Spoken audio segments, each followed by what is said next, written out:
Hello दोस्तों, मैं स्वराज लेकर हाजिर हूँ एक और कहानी। आशा करता हूँ आपको पसंद आएगी। रोज की तरह राजेश आज भी ऑफिस से घर की ओर लौट रहा था। आज जरा देर हो गई थी।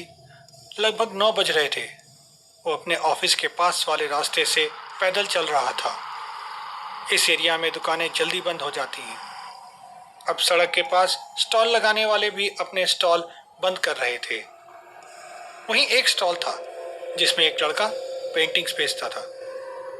जाने क्यों राजेश वहां रुक गया और पेंटिंग्स देखने लगा। आज देर से घर जा रहा है, बीवी गुस्सा करेगी, इसलिए कुछ ले जाना सही रहेगा। बीवी को पेंटिंग्स और घर सजाने की चीजें अच्छी लगती हैं।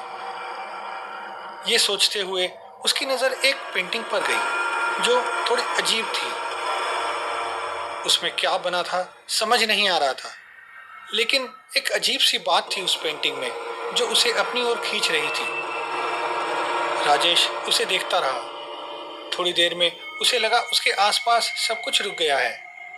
तभी अचानक एक जोर की आवाज आई और वो होश में आया। उसने देखा वो बीच सड़क पर खड़ा है और एक गाड़ी उसके ठीक पास आकर रुकी है। राजेश जल्दी से फुटपाथ पर आया और पेंटिंग बेचने वाले लड़के के पास गया। राजेश ने लड़के से कहा, भाई ये पेंटिंग कितने की है? लड़के ने पेंटिंग की ओर देखा और थोड़ा चौंक गया। बोला, अरे ये बिकने के लिए नहीं है। पता नहीं ये कहाँ से आ गई यहाँ पर। और उस पेंटिंग को उठाकर नीचे रखने लगा। राजेश ने रोक लिया। यार इसके ज्यादा पैसे ले लो, नाटक क्यों कर रहे हो? लड़का हिचकिचा रहा था। राजेश को न जाने क्या सूझी। उसने जेब से 500 का नोट निकाला और लड़के के हाथ पर रख दिया। एक गरीब लड़के के लिए जो सस्ती सस्ती पेंटिंग्स बेचता था, ये 500 रुपए मायने रखते थे। वो कुछ नहीं बोल पाया और पेंटिंग राजेश को दे दी। राजेश घर पहुंचा और बीवी को सरप्राइज के तौर पर यह पेंटिंग दे दी। बीवी खुश हो गई, लेकिन पेंटिंग को देखकर वो भी उसे कुछ देर तक देखती रही।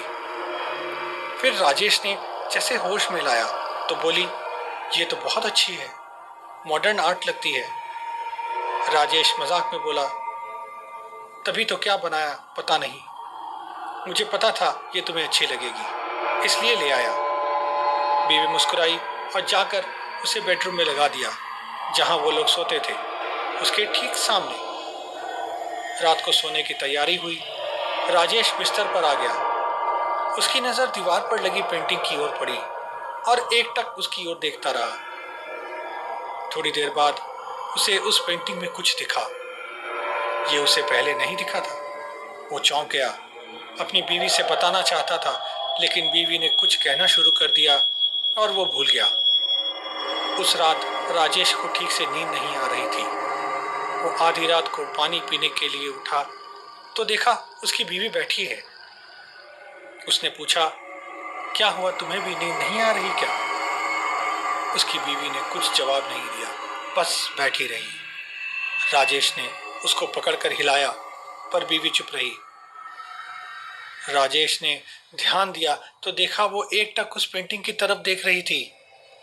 राजेश जरा डर गया। अब वो जोर से चिल्लाया तो उसकी बीवी जैसे मानो नींद से जागी और कुछ अजीब सी भाषा में अगड़म बगड़म कहने लगी और कुछ ही देर में सो गई।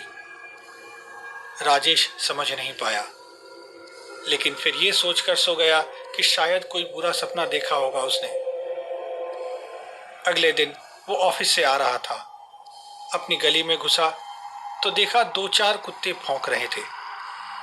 वो उनके पास से गुजरना चाहता था कि अचानक वो कुत्ते उसकी ओर झपट पड़े, जैसे आज छोड़ेंगे ही नहीं। वो भागने लगा। कुत्ते भी उसके पीछे भागे। जल्दी से अपने घर के बाहर वाले दरवाजे से अंदर घुसा और दरवाजा बंद किया। थोड़ी राहत मिली, लेकिन एक बात अजीब थी। उसके अंदर आते ही कुत्तों ने भौंकना बंद कर दिया और सड़क की तरफ मुड़कर पूंछ हिलाने लगे, जैसे कोई उनसे बात कर रहा हो। वो सोचने लगा, ऐसा उसके साथ पहले कभी नहीं हुआ। ये कुत्ते तो उसे जानते हैं। वो घर आया और शांति से बैठ गया। तभी उसे कुछ याद आया और उसका दिमाग हिल गया। उसने कल पेंटिंग में कुत्ते देखे थे और आज ये सब होना, ये तो अजीब है, बहुत अजीब। ये कैसे हो सकता है? कुछ देर तक वो सोचता रहा, लेकिन फिर उसने अपना वहम सोचकर इग्नोर कर दिया। अगली शाम को फिर से वो अपने घर आया। अपनी गली में डरते हुए घुसा। कुत्ते वहीं थे, लेकिन आज कोई नहीं भौंका। ऐसा कुछ दिन तक चला। उसे कुछ दिनों तक पेंटिंग में कुछ नहीं दिखा, लेकिन एक बात थी, वो पेंटिंग हर बार अलग सी दिखती थी। उसने ये बात बीवी को बताई तो उसने नहीं मानी और मजाक में उड़ा दिया। एक रात फिर से बीवी सो गई और राजेश को नींद नहीं आ रही थी। उसे अजीब सी गर्मी लगने लगी, पसीने से तरबतर हो गया। मौसम तो ठंडा था, फिर इतनी गर्मी कैसे? वो उठा और बत्ती जला दी। एक तौलिए से पसीना पोंछा। सोती हुई बीवी के पास गया तो चौंक गया। देखा बीवी को बिल्कुल पसीना नहीं आया। उसको कुछ समझ नहीं आया। उसे लगा हो सकता है ब्लड प्रेशर की कोई प्रॉब्लम हो, और ये सोचकर पानी पीने लगा। बोतल से पानी पी रहा था कि उसने देखा पेंटिंग में फिर से कुछ दिख रहा है। उसने ध्यान से देखा तो पाया उसे पंखा दिख रहा है। पंखा? ये भी कभी कोई पेंटिंग में होता है? हट, उसने खुद से कहा और दोबारा पेंटिंग की ओर देखा तो पाया कि उसे फिर से पंखा दिख रहा है। अब उसे थोड़ा डर लगने लगा। उसे कुत्ते वाली बात याद आने लगी। उसने बीवी को उठाया और उसे ये बात बताई। पहले तो बीवी नाराज हो गई, लेकिन अपने पति को सचमुच डरता हुआ देखकर संभाला और पेंटिंग की तरफ देखने लगी। उसने देखा और हंसने लगी। बोली, अरे ये मॉडर्न पेंटिंग है, देखोगे तो कुछ न कुछ दिखेगा। अब देख लो, मुझे इसमें चाकू दिख रहा है। और हंसने लगी। फिर पति को हग किया और बोली, तुम ना ज्यादा सोच रहे हो, रिलैक्स करो और सो जाओ।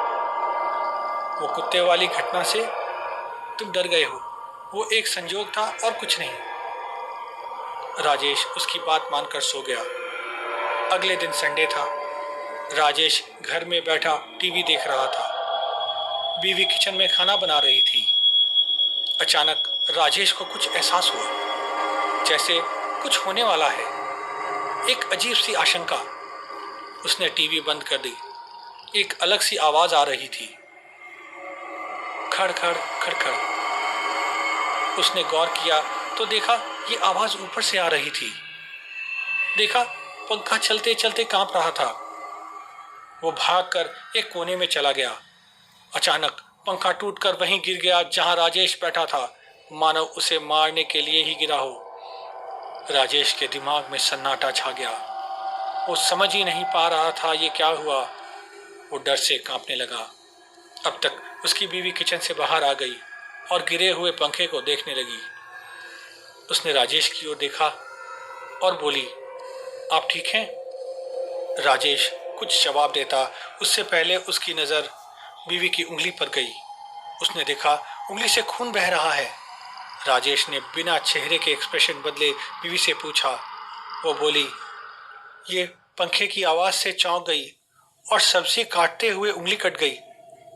ये बोलते हुए वो राजेश की ओर देखने लगी। दोनों एक दूसरे को देख रहे थे और कल पेंटिंग में क्या देखा था सोच रहे थे। थोड़ी देर बाद खुद को संभाला और राजेश पेंटिंग लेकर उस लड़के के पास गया। उसको डांटने लगा। बोला, ये तुमने क्या भूतिया पेंटिंग दी है? क्या हो रहा है मेरे साथ? लड़का डर गया। बोला, मुझे नहीं पता साहब, इससे पहले जो ले गया था उसने भी वापस कर दी थी। मैं आपको देना नहीं चाहता था, लेकिन आपने ही जिद कर ली। राजेश बोला, ये लो अपनी पेंटिंग, मुझे नहीं चाहिए। इतना कहकर उसने पेंटिंग लौटा दी और घर चला गया। पेंटिंग वाला लड़का सहम गया। उसे कुछ समझ नहीं आया। उसने आओ देखा ना ताव और पेंटिंग सड़क पर फेंक दी। एक भिखारी ने देखा और कुछ सोचकर उसे उठाकर ले गया। अगले दिन उस भिखारी का एक्सीडेंट हो गया। उसने पेंटिंग में कार देखी थी। अब वो पेंटिंग सड़क के किनारे पड़ी थी, अपने अगले मालिक का इंतजार कर रही थी। ये थी कहानी आज की। सुनने के लिए धन्यवाद।